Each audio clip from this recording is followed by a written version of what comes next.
The silence in my old house was deafening.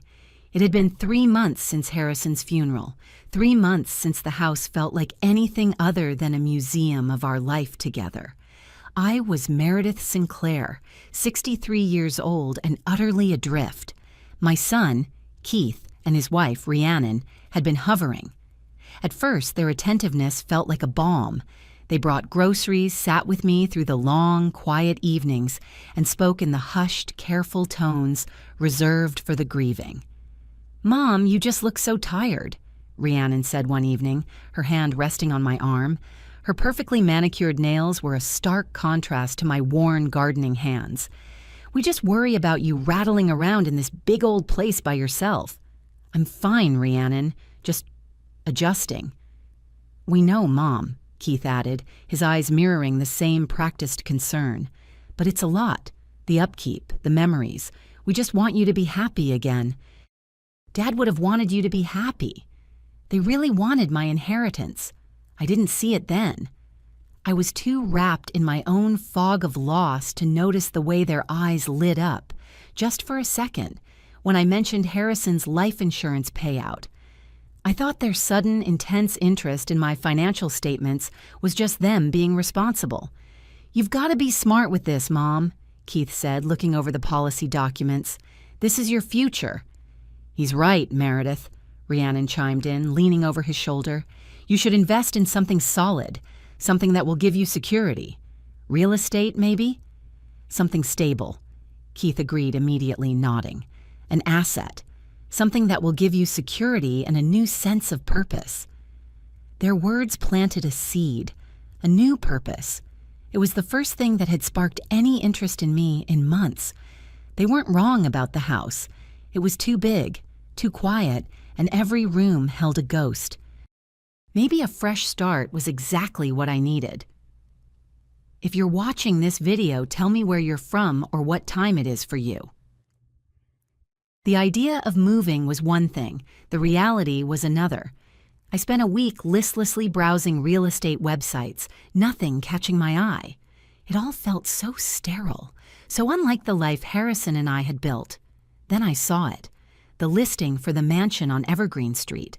It was a Victorian, a grand old dame of a house with a wraparound porch, intricate gingerbread trim, and a turret that looked like something out of a storybook.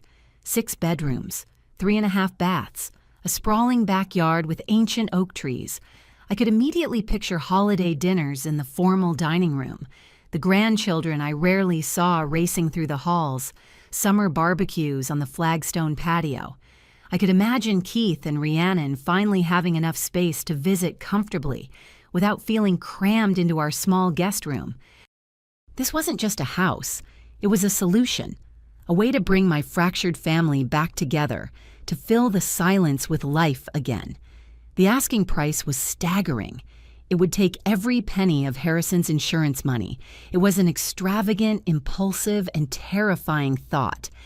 And it was the first decision I'd made on my own that felt right. Here's where I made my first smart move in months, though I didn't know it at the time. Something in my gut, a quiet whisper of self-preservation, told me to keep it to myself. Maybe it was the memory of Rhiannon's eyes narrowing just a bit too much when I'd mentioned buying myself a new coat last winter. Maybe it was just intuition. Whatever it was, I listened. I called the realtor, arranged a private viewing, and fell in love instantly. The staircase creaked, the wallpaper was peeling, and it smelled of dust and disuse. But the bones were magnificent. The potential was endless. I bought the house the next day, using a trust to shield the purchase. I hired a property management company led by a brisk, efficient woman named Samantha, and I kept my mouth shut. The moment the papers were signed, I felt a jolt of energy I hadn't felt since Harrison got sick. I had a project, a secret. I told Keith and Rhiannon I was going on a short grief retreat to the coast to clear my head. They were almost too supportive, encouraging me to take all the time I needed. I think they imagined me sitting in a sterile condo, staring at the ocean. Instead, I was at the hardware store at 7 a.m., comparing paint swatches and tile samples. The house on Evergreen Street became my entire world. I drained my savings to fund the renovations, on top of the insurance money. I wanted it perfect. "You're sure about this, Mrs. Sinclair?" Samantha, my property manager, asked, looking over the invoice for the imported marble countertops. "This is a significant outlay." "It's for my family, Samantha," I told her, my voice firm. "I want it to be a legacy, a fresh start for all of us." For 6 weeks, I was a general commanding an army of contractors. We worked day and night. The floors were stripped and refinished to a warm, deep mahogany. The kitchen was gutted and rebuilt with custom cabinets, a professional-grade range, and that beautiful, cool marble. We painted every room, updated the ancient plumbing, rewired the entire house, and hired landscapers to tame the overgrown jungle in the backyard. I designed the master suite myself. It was a sanctuary of pale blues and creams, with a fireplace and a soaking tub. I pictured Keith and Rhiannon there, finally relaxing, finally feeling secure. I even picked out rooms for the grandchildren, painting one in a soft yellow and the other with a whimsical mural of hot air balloons. I was building a dream for them. I imagined their faces. I imagined Keith's shock and gratitude when I handed him the keys. I pictured Rhiannon's tears of joy. I saw the grandchildren squealing as they ran up the grand staircase. I saw the fresh start we would all have together under one magnificent roof. Instead, I got the shock of my life. The final walkthrough was scheduled for a Tuesday. I arrived at the house early, my hands trembling with a mixture of excitement and nerves. I stepped inside, and the smell of fresh paint and lemon oil polish filled the air. The chandelier I'd spent a week hunting for sparkled in the morning light, casting rainbows on the newly waxed floor. The marble countertops gleamed. The master bedroom looked like a page from an architecture magazine. It was perfect. Everything was finally absolutely perfect. I was practically vibrating as I pulled out my phone, my thumb hovering over Keith's name. This was it, the moment I'd been working toward. I was about to call him when my phone buzzed in my hand. It was Keith. "Mom, you're back?" He sounded cheerful. "How was the coast?" "It was good, honey. Restful. Listen, are you and Rhiannon free for lunch? I have something... Well, it's a surprise. Something wonderful I want to show you." There was a slight pause. "Oh, wow. Actually, Mom, today's kind of crazy. Rhiannon and I are actually... We're looking at houses today." My stomach tightened. "Houses? You're moving?" "Well, we're thinking about it," he said, his voice dropping into that careful, placating tone he used when he thought I might object. "We found this amazing place online. It might be perfect for our family expansion." My heart skipped. "Family expansion? Keith, are you... Oh, no, not like that. Not yet." He laughed nervously. "We're thinking about Rhiannon's parents moving in with us. Her mom's arthritis is getting worse, and her dad needs more help managing his medications. We really need a bigger place." I smiled, the timing so perfect it felt like destiny. "That's wonderful, honey. How considerate of you. Where are you looking?" "It's this gorgeous old Victorian on Evergreen Street. You'd love it, Mom. 6 bedrooms, huge kitchen. It's just perfect for multi-generational living. The only problem is the asking price. It's way, way out of our range." The blood drained from my face. I sat down hard on one of the new bar stools in my perfect, gleaming kitchen. They were looking at my house. My surprise. My grand gesture was about to become their profound disappointment when they found out they couldn't afford it. A new idea, a better one, sparked in my mind. "Unless," I said, my voice careful. "Keith, what if I helped? Helped with the down payment, maybe? As an early inheritance?" The excitement on his end was immediate, almost explosive. "Mom, are you serious? That would be incredible. Are you sure?" "It's a lot of money." "I'm sure," I said, my heart swelling. This was even better. "Text me the address. I'll meet you there in an hour. We can look at it together." I hung up and stared at my phone. This could work out beautifully. Instead of just giving them the house, I could let them think they were choosing it, then be the hero who made it possible. They'd feel like equal partners, not charity cases. I couldn't wait to see their faces. I parked my car across the street, my heart pounding with anticipation. I saw them immediately. Keith was standing by the curb, but Rhiannon was already on the front lawn, walking around the newly planted flower beds like she already owned them. She was on her phone, gesturing expansively toward the porch. Yes, the wraparound is lovely, but it's the master suite I'm really designing around, and the garden will need a complete overhaul. My garden. The one I'd just paid a fortune to have professionally landscaped? I frowned. Something felt off. Keith joined her, and they spent another 20 minutes walking the perimeter, pointing at windows, measuring the side yard with their footsteps, discussing furniture placement. They weren't looking at the house like aspirational first-time viewers. They were planning.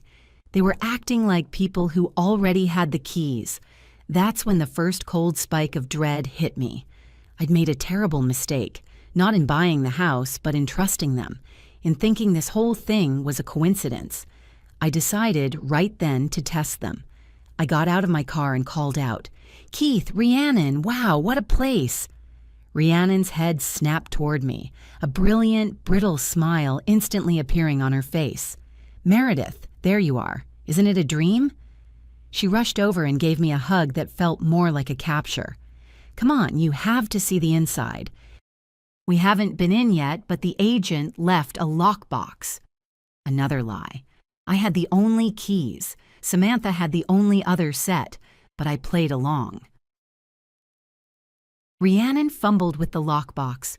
A prop, I realized, probably an old one she'd brought from somewhere, before miraculously getting it open and pushing the front door open. The door I'd left unlocked for this very purpose. "Oh, just look at this kitchen, Meredith," she gushed, walking straight to the island and running her hands over the marble I'd spent weeks choosing. "I can already see myself hosting Thanksgiving here, all the counter space." "It's lovely, dear," I said, my voice tight. "And this master bedroom," she said, practically dragging me up the stairs to the room I had designed as my sanctuary. "This will be perfect for Keith and me. The light is just incredible."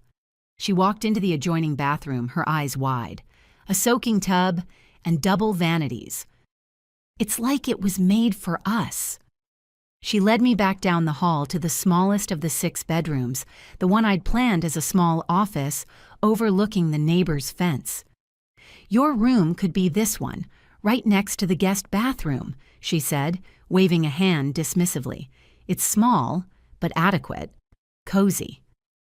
My room, in the house I bought, would be small but adequate. Keith, who had been trailing us with a quiet, appreciative nod, finally spoke up. "The whole layout is perfect, Mom, and you'd love the community here. Very quiet, great neighbors. You could walk to the park every day." I managed to keep a smile plastered on my face, but inside I was calculating. They had already decided. I'd be living here, but not as the matriarch. I'd be the elderly relative, tucked away, grateful for whatever space they allowed me. The inheritance money I'd be providing wouldn't be a gift. It would be an investment. Their investment. Their equity.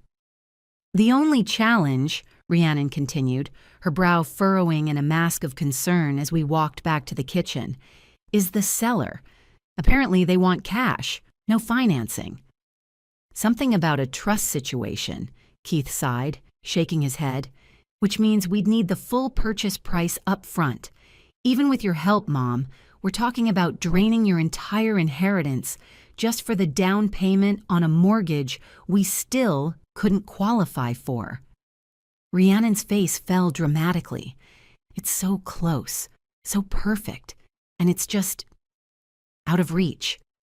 They stood there, a perfect portrait of defeated hope, and I realized this was my moment, the one they had manufactured. I could reveal the truth right now, tell them the house was already theirs, and watch their faces light up. Or I could wait. I could see what they did next. Well, I said carefully, what if we looked at something smaller? Something more within our actual budget? Rhiannon's expression hardened, just for a fraction of a second.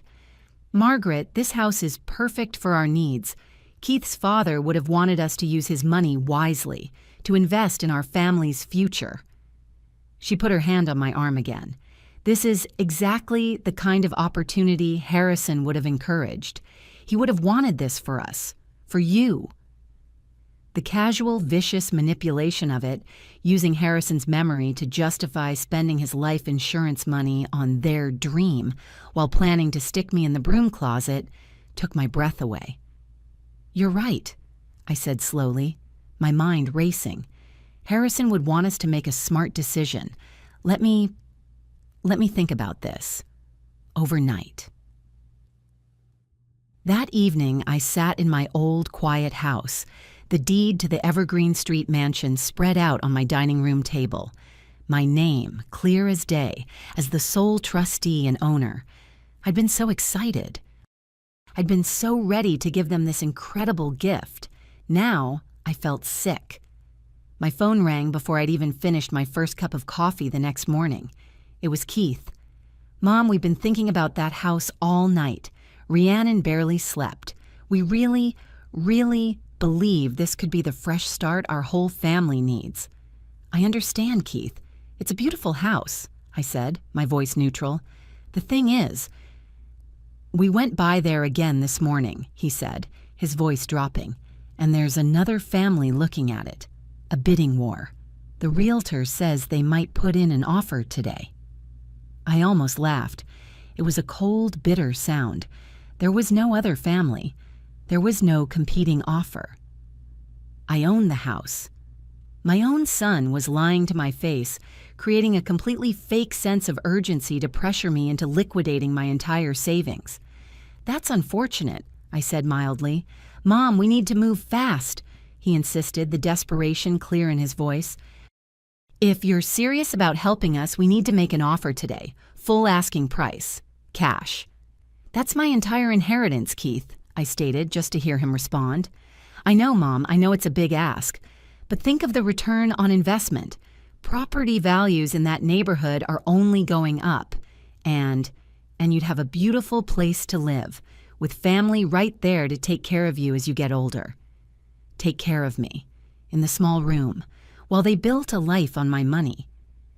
Let me call the realtor directly, I said, my voice turning to ice. If I'm investing this much, I want to speak with them myself. There was a dead pause on the line. Mom, he said, Rhiannon's. She's already been handling all the communication.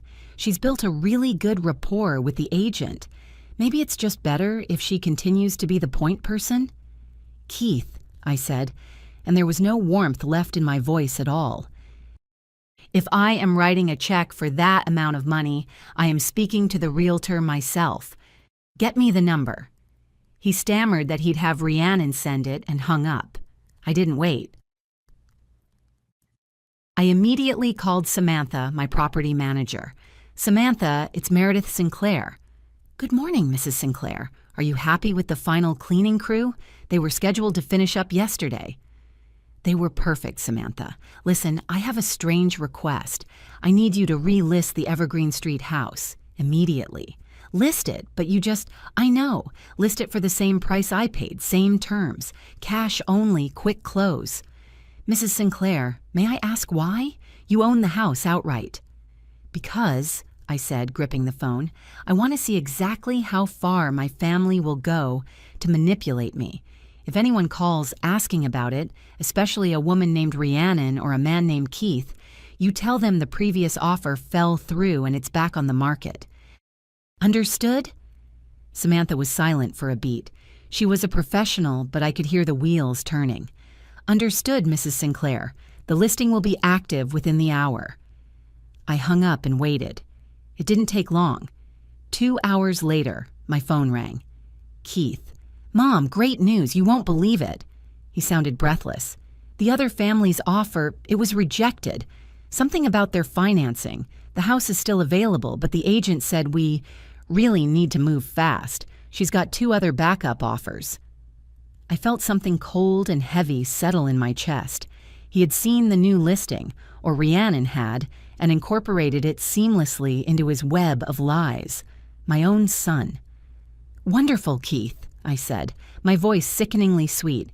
"In that case, set up a meeting with the realtor for tomorrow morning, all 3 of us. We should be there to discuss the terms." A meeting? Oh, Mom, that's the other thing. The agent is... She's just so busy.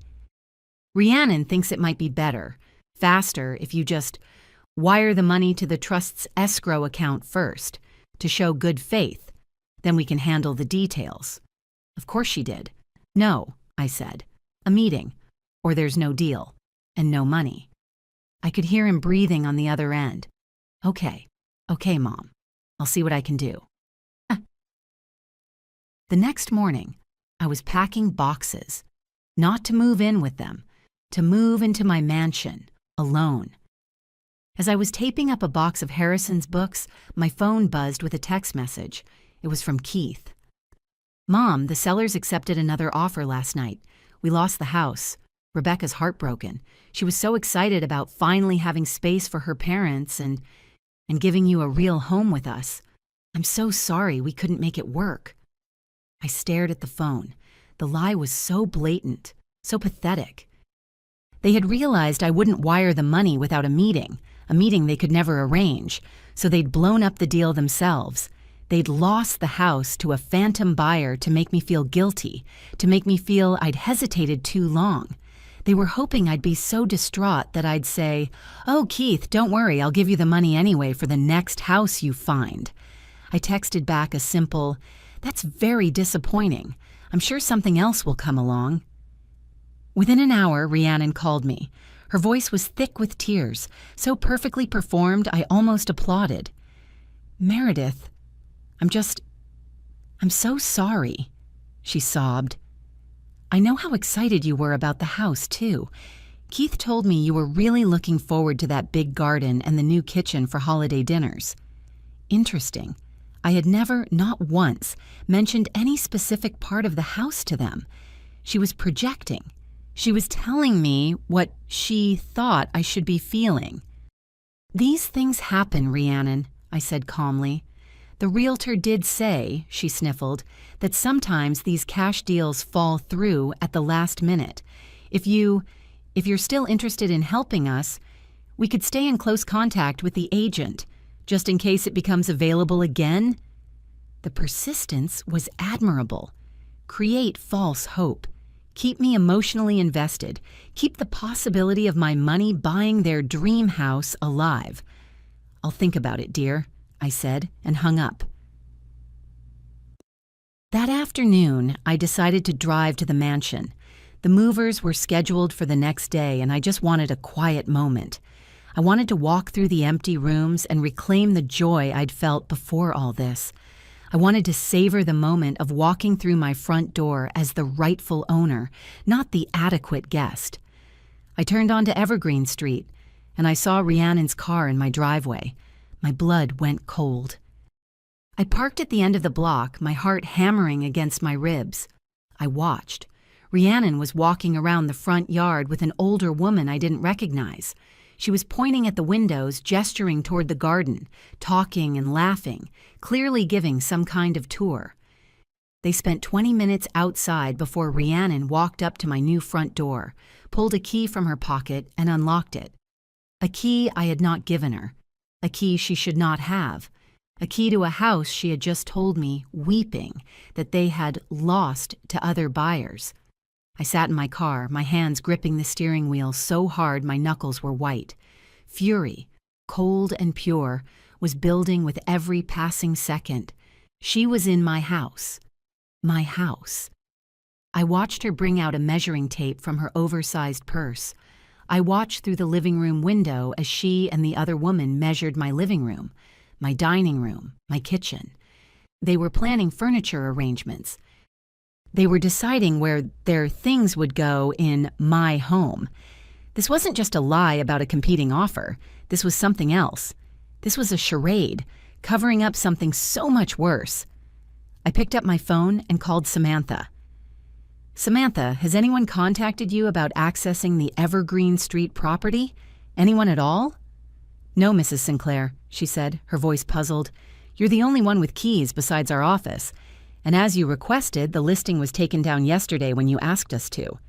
So no one else should have access? Absolutely not. Why? Is something wrong? Someone is in my house. Right now. I hung up before she could reply. I made a decision that would change everything. I drove straight home, my mind a steel trap. The grief and confusion were gone, replaced by a cold, hard resolve. If Rhiannon wanted to play games with my property, she was about to find out that I could play them much, much better. I called a 24-hour locksmith. I need every lock on a property changed immediately. It's an emergency. Then I called a high-end security company. I need a full camera system installed, today. Every entrance, inside and out. I don't care what it costs. Within 2 hours, the locksmith was finished. Every door, every deadbolt was new. By sundown, the security technician was finishing up. Cameras were discreetly tucked under the eaves, monitoring the porch, the back door, the driveway. Inside, small cameras covered the main living areas. It's all linked to this app on your phone, Mrs. Sinclair, the young man explained. You'll get a motion alert for any activity, and you can view the live feed 24/7. This system is top of the line. The locksmith was expensive. The security system was exorbitant. But I knew with chilling certainty what was coming, and I knew it would be priceless. I went home, packed my overnight bag, and drove back to Evergreen Street. I let myself into my new fortified home. I ordered a pizza, sat on the floor of my new kitchen, and waited. I was sitting in my new living room the next morning, boxes from the movers piled around me, a hot cup of coffee in my hand, and then my phone buzzed. Motion detected at front porch. I tapped the app open. The live feed filled my screen. It was Rhiannon. She was walking up my front steps, dressed in activewear, swinging a key on her finger. I watched, my heart thumping, as she slid the key into the brand new lock. I watched it fail to turn. I watched the confusion spread across her face. She jiggled it. She pulled it out, stared at it as if it had personally betrayed her, and tried again, and again. The look of frustration, of pure entitled rage that crossed her face was worth every penny. She stomped off the porch and marched around to the back door. My phone buzzed again. Motion detected at back door. I switched cameras. Same result. The key wouldn't work. Then I watched her pull out her phone and dial. I couldn't hear the conversation, but I could see her. She was gesturing angrily at the house, her face red, clearly furious that her secret access had been cut off. 20 minutes later, my phone rang. It was Keith. "Mom, the strangest thing just happened." His voice was tight with fake concern. "Rebecca drove by that house we were looking at just to, look at it again. And she thinks someone might have changed the locks." "Oh?" I said, taking a sip of my coffee. "Yeah, she's worried there might be squatters or vandalism or something. She was just being a good neighbor, "A good neighbor," I repeated. "Why would Rebecca be checking on a house we don't own, Keith?" A pause.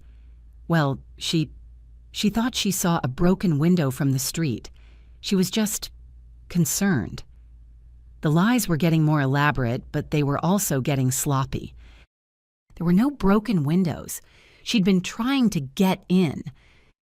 "Keith, how exactly did Rhiannon get a key to that house?" Another pause, longer this time, utterly silent. "What key?" "The key she was just trying to use to unlock my front door.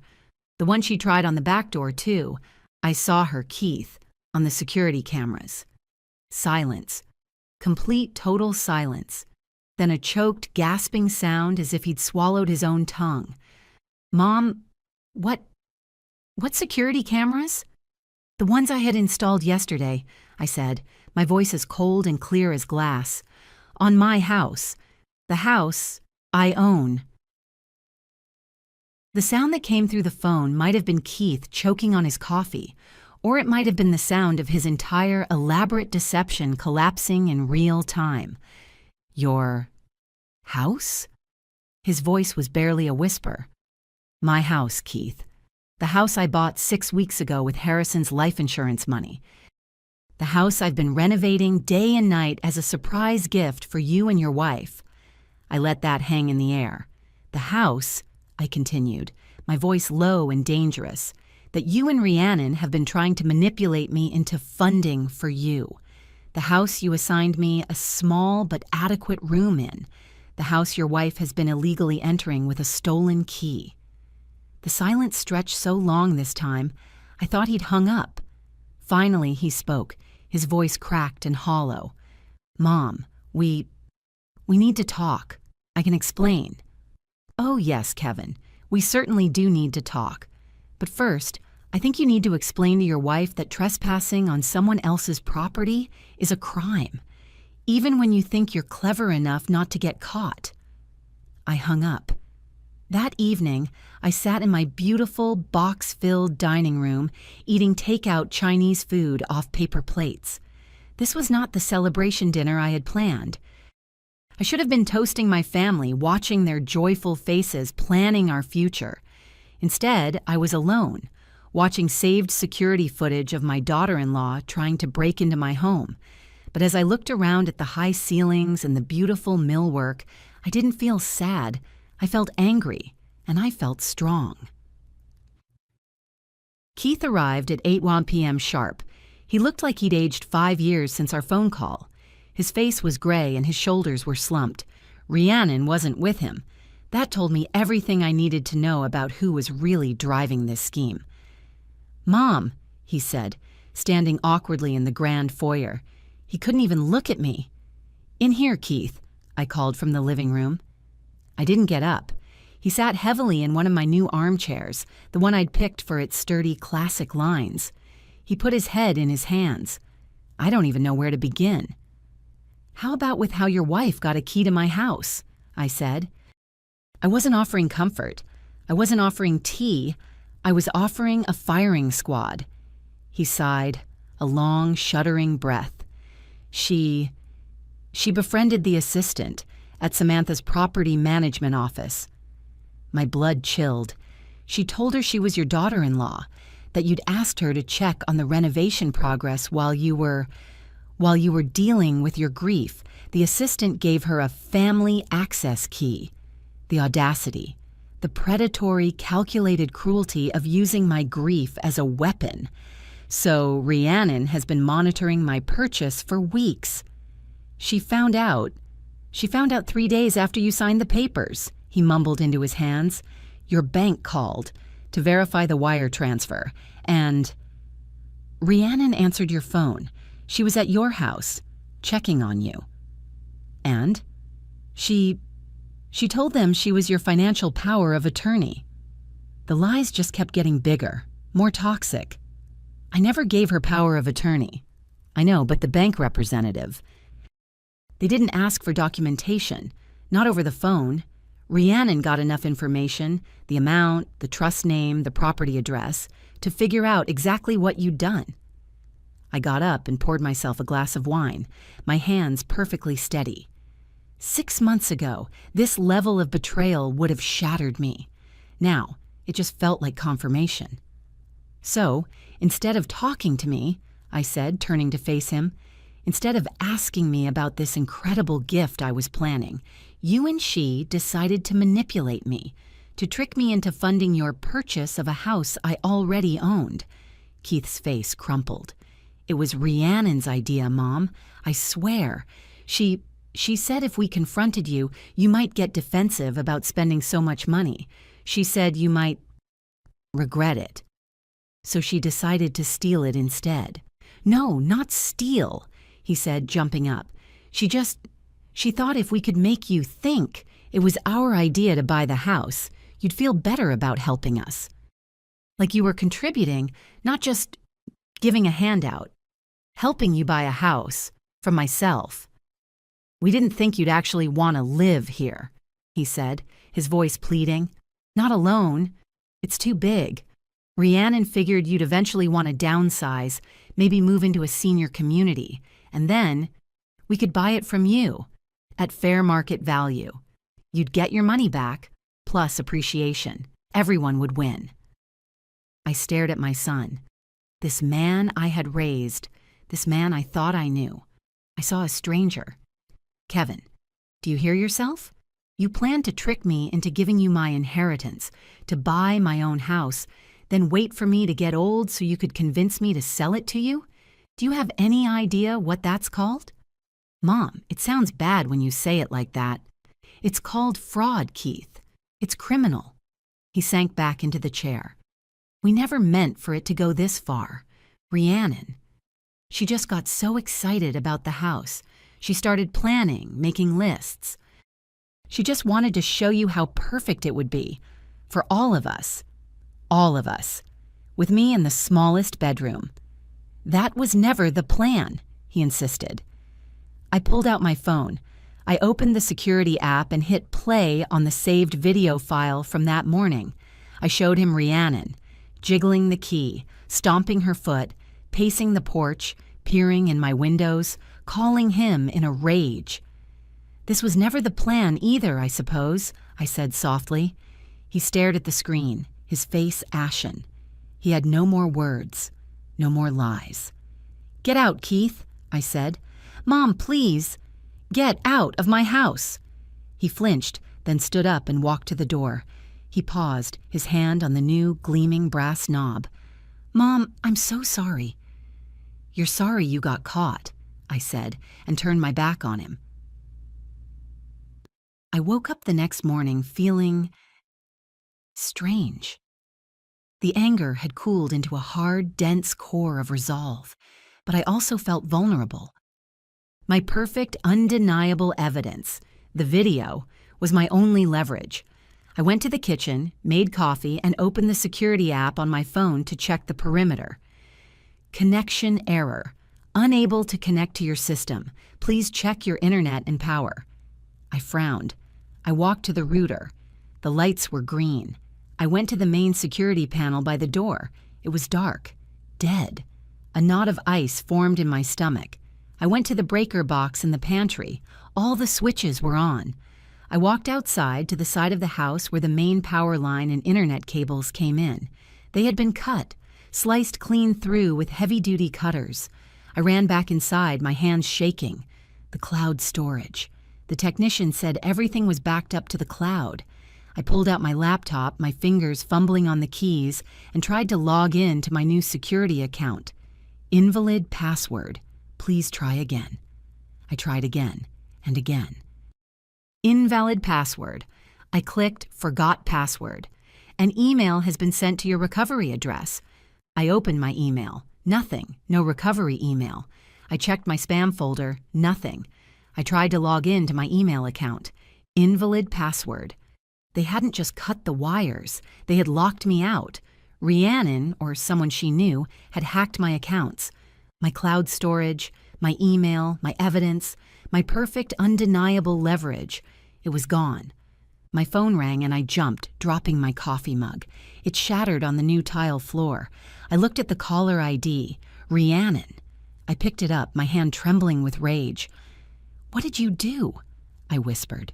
Meredith? Good morning. Her voice was bright, cheerful, and as cold as a serpent. I just wanted to call and apologize for Keith. He was so emotional last night. I'm afraid he might have given you the wrong impression about everything. You cut my power, Rhiannon. You hacked my accounts. You deleted the footage. A delicate, tinkling laugh. Meredith, what are you talking about? Hacking? That sounds very dramatic. I think you're just upset, which is understandable. You bought a huge, expensive house all on your own. It must be very stressful. I have you on video, I seethed, even as I knew it was gone. Trying to break into my house. Break in? Meredith, that's slander. I was worried about the property, as Keith told you. I thought I saw a broken window. I was just checking. You're twisting our concern into something ugly. It was my word against hers, and she had just destroyed my only witness. "You won't get away with this," I said, my voice shaking. "Get away with what, Meredith?" she asked, her voice dripping with false pity. "Get away with caring about my mother-in-law? Get away with wanting our family to be close? You have a good day, and please try to get some rest. You're not sounding like yourself at all." She hung up. I stood in my brand new kitchen, surrounded by shattered porcelain and cold coffee, and I had absolutely no proof of anything. The next 2 days were a form of psychological torture. The security company came back, repaired the lines, and helped me secure my accounts. But the data was gone, wiped clean by someone who knew what they were doing. They used a brute force attack to get your email password, then used that to access your security account, the technician explained, his face grim. Once they were in, they initiated a factory reset on the cloud server. There's nothing to recover. I'm sorry, Mrs. Sinclair. I was back at square one. It was my word against theirs, and I knew exactly what was coming next. Keith called on Friday evening. He sounded wrecked. "Mom, we need to tell you something. We weren't going to tell anyone yet, not with everything going on." "What is it, Keith?" I said, exhausted. "Rhiannon, she's pregnant." The words hit me like a physical blow. Pregnant, a baby, my grandchild. "We just found out," he continued, his voice thick with a new, heavier weight. "But with everything going on, the stress... Mom, she's already having bad morning sickness, and she's so worried. The doctor said she needs to stay calm." And there it was, the ammunition, the ultimate guilt trip. "Congratulations, Keith," I said, my voice hollow. "I'm happy for you both. The thing is, Mom, with a baby coming, we really need more space. We need a stable home, and all this fighting, it's hurting the baby." He was accusing me. My fight to protect my own home, my own assets, was now hurting the baby. "But Mom, this house, it's perfect," he pleaded. "Rhiannon's already planned the nursery. She's picked out the paint colors. She's so emotionally invested. She is emotionally invested in a house she tried to steal from me." "She never tried to steal anything," he shouted, the first real anger I'd heard from him. "She just got excited about a possibility, and now you're holding it over our heads. You're punishing her. You're punishing me. You're punishing your own grandchild." "I am not," I said, my voice rising. "I am protecting myself." "From what, Mom? From family? From a baby? God, what happened to you? Dad would be so ashamed." He hung up. I sank onto the stairs, the phone clattering from my hand. The tears I hadn't shed for Harrison, for my old life, for the betrayal, they came now. Hot, angry, helpless tears. He was right. What was I doing? Was I the villain here? Was I so cold that I would deny my son, my pregnant daughter-in-law, my grandchild, a home? Rhiannon's words echoed in my head. "You're twisting our concern into something ugly." Maybe I was. I sat there for an hour. The doubt was a poison, seeping into every part of me. They had no proof. I had no proof. All that was left was emotion, and they were masters of it. But then I thought about the cut wires. I thought about the hacked account. I thought about the small but adequate room. This wasn't about a baby. This was about a long con, and they had almost won. I stood up and washed my face. The doubt was gone. The anger was back, but it was different now. It was focused. It was fuel. I had no proof, so I would have to go out and get it. I couldn't fight them on the emotional front. They had a baby on their side. I couldn't fight them on the digital front. They had a hacker. I had to find a different kind of leverage. I had to find a human weakness. I thought back to the day I saw Rhiannon at the house. She hadn't been alone. She was with an older woman, the woman she was measuring the living room with. We're thinking about Rhiannon's parents moving in with us. It had to be her mother. I spent the next 2 days becoming a private investigator.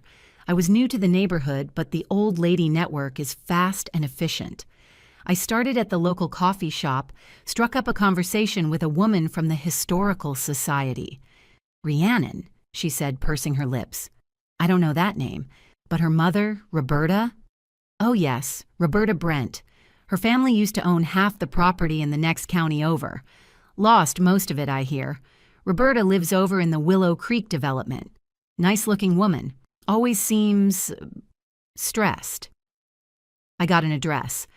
I spent a day sitting in my car, a block away from a modest condo complex. I watched Roberta Brent take out her trash, get her mail, and drive a 10-year-old sedan to the grocery store. She didn't look like the wife of a man who needed constant medical supervision. She looked ordinary. I needed a way in.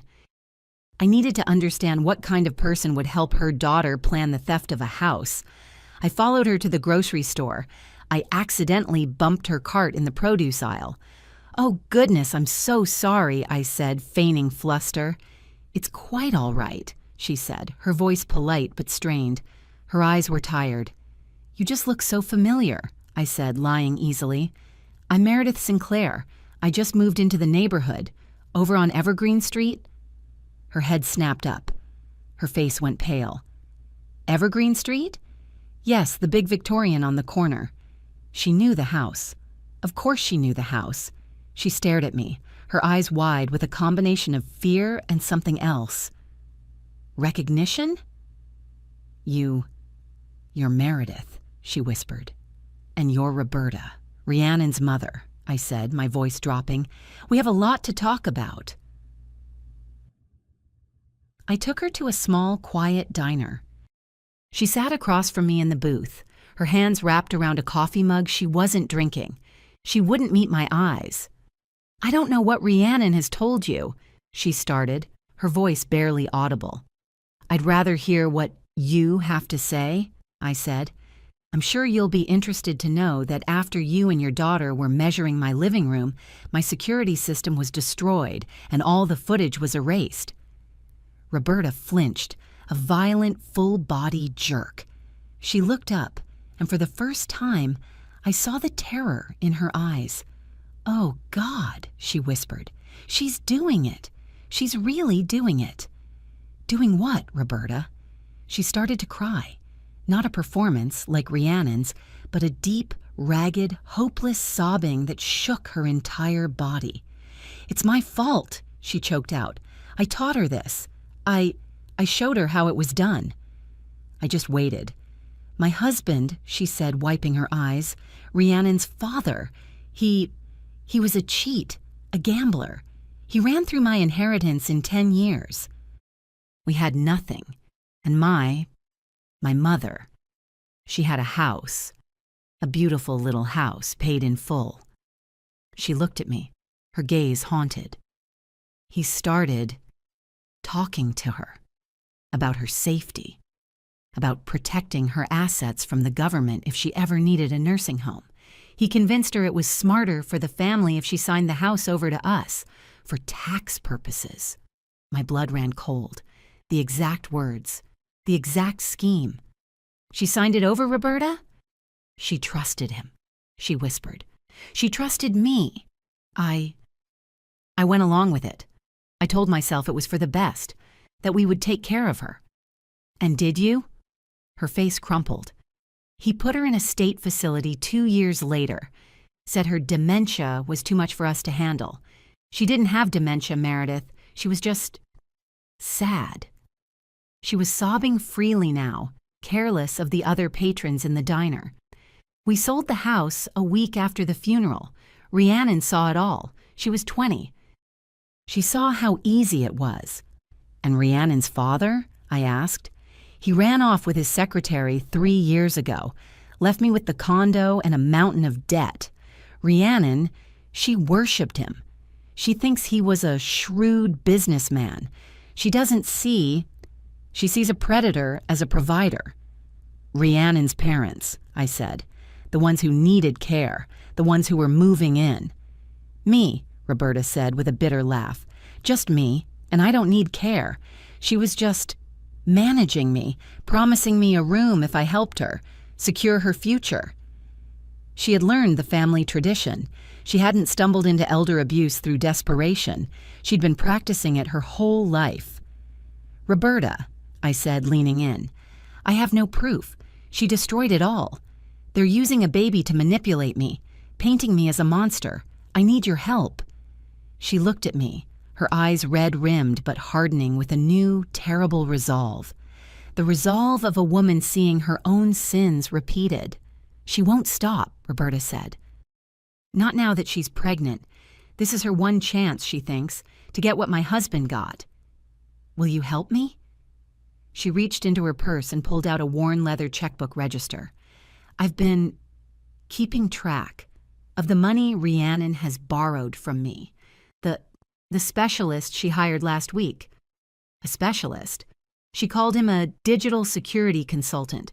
She was bragging, said he cost a fortune but was worth every penny, said he cleaned up a mess for her. She tore out the page and slid it across the table. It showed a $5,000 check written 2 days ago to an LLC I'd never heard of.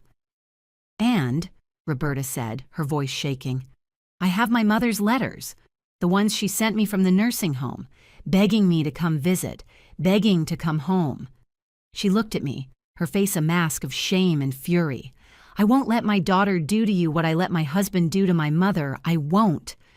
I finally had my leverage, and it was so much better than a video. The call came 2 days later. It was Rhiannon. Her voice was completely different. No fake tears, no cold confidence. It was soft, apologetic, and utterly convincing. "Meredith, can we please talk? Just the two of us. No Keith. No games. Please. I'm at a cafe nearby. Can I come over?" I knew this was it, the final act. "Fine, Rhiannon. You have 10 minutes. She arrived looking genuinely terrible. She was pale, her eyes were puffy, and she looked exhausted in a way that suggested the pregnancy news was, at least, real. She sat on the edge of my sofa, clutching her purse, looking like she was ready to run. "I'm sorry," she said, the words rushing out. I handled everything wrong. I panicked." She looked up at me, her eyes filling with tears.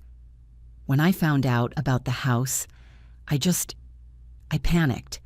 Meredith, Keith, and we've been struggling. Financially. More than we've ever told you. His business has been so slow. I haven't worked since we got married. We were 3 months behind on our rent." It was the first honest thing she'd said. It was also a perfectly crafted new manipulation. "So why didn't you just ask for help?" I asked. "Because you've already done so much," she cried. "The down payment on our current place, the car repair last year, a Christmas. I was so embarrassed. I was so ashamed. I couldn't bear to come to you as a failure again." She was good. She was very, very good.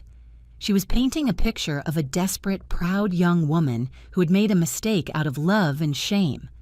"So instead of asking," I said, my voice flat, "you decided to trick me.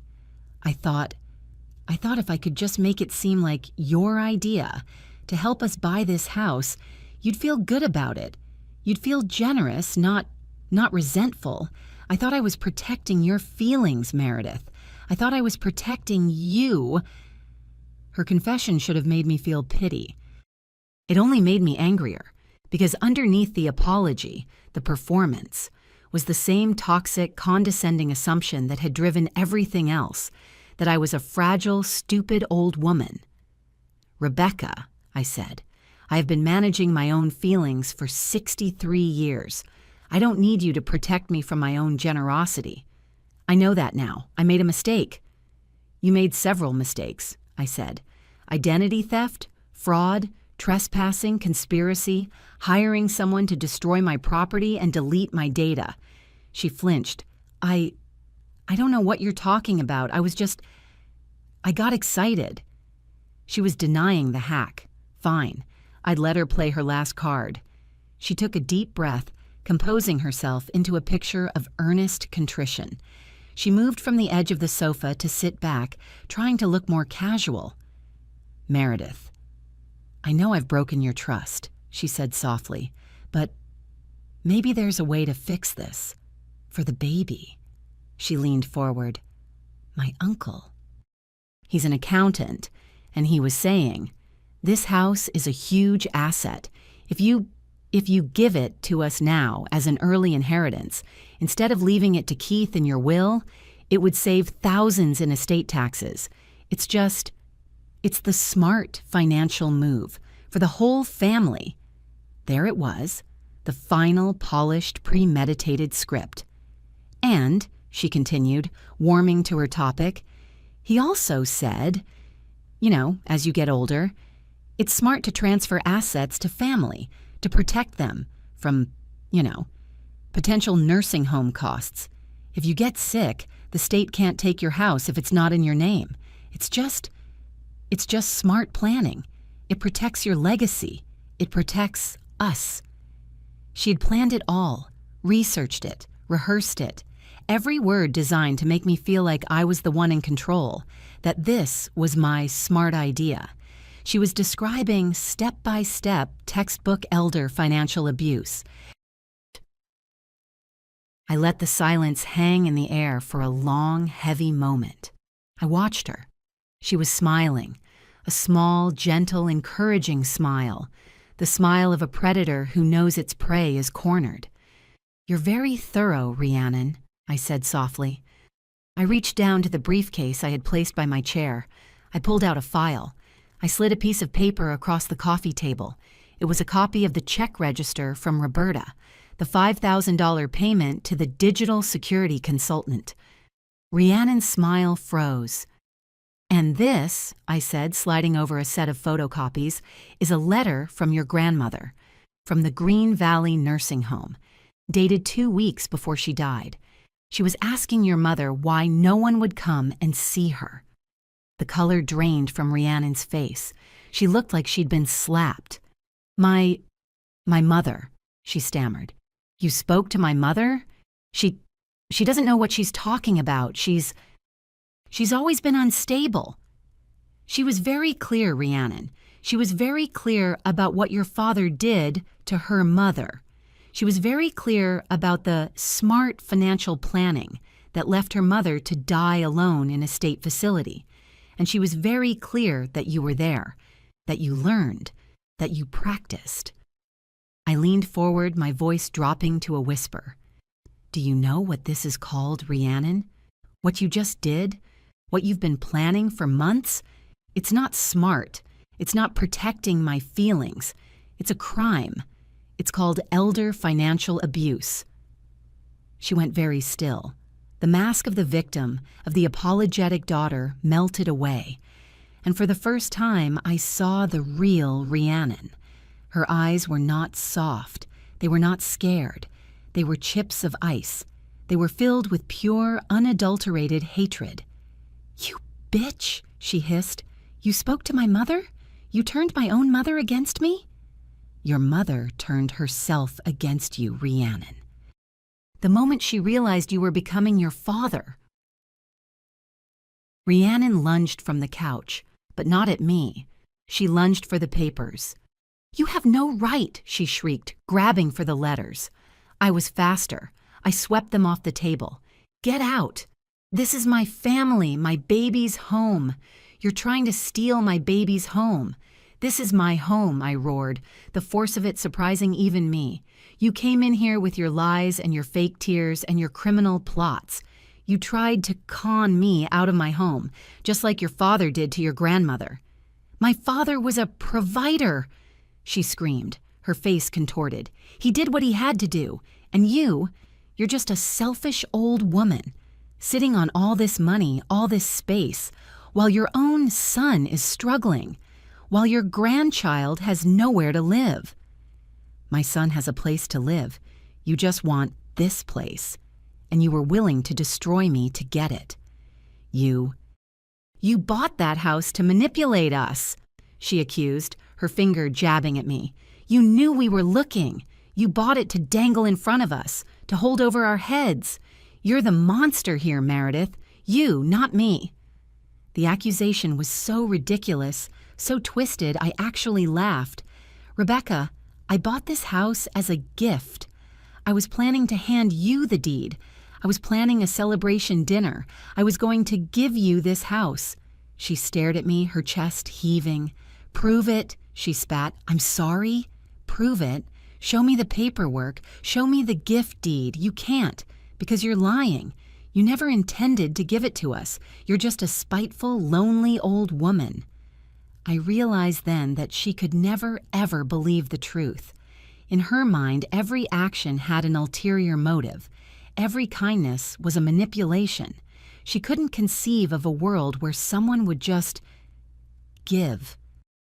"I don't need to prove my intentions to you, Rhiannon," I said, walking to the front door and pulling it open. "But I can prove that you've been trespassing. I can prove you hired someone to destroy my property. I can prove conspiracy to commit fraud. Roberta is willing to testify." Her face went white. "Testify? Get out of my house," I said, "and don't ever come back." She stared at me for a long second, her eyes promising a war she could no longer win. Then she snatched her purse and stormed out, slamming the door so hard one of Harrison's pictures fell off the wall. The glass shattered. I looked at the broken frame, then at my new, solid front door, and for the first time, I felt safe. 6 months later, my dining room was filled with laughter and the clinking of glasses. I was hosting my first real dinner party in the mansion, not for Keith and Rhiannon. They had moved into a small 2-bedroom apartment across town. They were, I'd heard, slowly rebuilding their lives. Keith had gotten a second job. Rhiannon was, for the first time in her marriage, working part-time as a receptionist. Not for Roberta. I had thanked her for her help, but we both knew our alliance was born of necessity, not friendship. Her path was one of atonement, and it was a path she had to walk alone. I hosted dinner for my neighbors, the couple next door who'd brought me a potted orchid when I moved in, the widow across the street who had insisted I join her book club, the young family from the end of the block whose children sometimes helped me carry in my groceries in exchange for cookies. These people, who barely knew me, had shown me more genuine, uncomplicated kindness in 6 months than my own family had in years. We ate, we drank, and we talked about gardens and local politics and the upcoming town fair. It was normal. It was wonderful. As I cleared the plates, I looked around my beautiful home, filled with the warmth of new friends, and I felt a profound sense of peace. I had earned this. My relationship with Keith was in fragile repair. He'd started calling every Sunday. The conversations were awkward, stilted, but honest. He was in therapy. He was working to understand how he'd let Rhiannon's manipulations so completely poison his own judgment. He had apologized, deeply and repeatedly. I was listening, but I wasn't ready to forget. Rhiannon and I maintained a polite, icy distance. She had given birth to a healthy baby girl, my granddaughter. I visited once a month in a park or at Keith's office, never at their apartment, never at my house. Rhiannon was civil during these supervised visits, but I could see it in her eyes. She still thought I'd overreacted. She still thought I was the selfish one. As my new friends were leaving the dinner party, my phone buzzed with a text message. It was from Keith. "Mom, I know this is a big ask, but Rhiannon and I are drafting our will for the baby. She wanted me to ask if you would consider being the baby's guardian, in case, something ever happened to both of us." I stared at the message for a long, long time. Guardian. They wanted me to be the legal guardian of their child. The woman Rhiannon believed was a monster, the woman she had tried to defraud. I thought about trust. I thought about responsibility. I thought about the difference between loving someone and enabling them. I thought about Rhiannon's grandmother. I texted back, "I will consider it on 2 conditions. First, Rhiannon must complete a certified financial literacy course. Second, you both must commit to and complete at least 1 full year of family therapy with a certified counselor. His response came back almost immediately. "I just read her your text." She says, "That's unnecessary and insulting. We just need a simple yes or no." I looked at the message. I thought of all the lies, the manipulation, the pain, and I thought about the little baby girl who deserved so much better. I deleted the conversation. I went outside onto my beautiful wraparound porch. The air was cool, and the scent of my newly planted jasmine filled the night.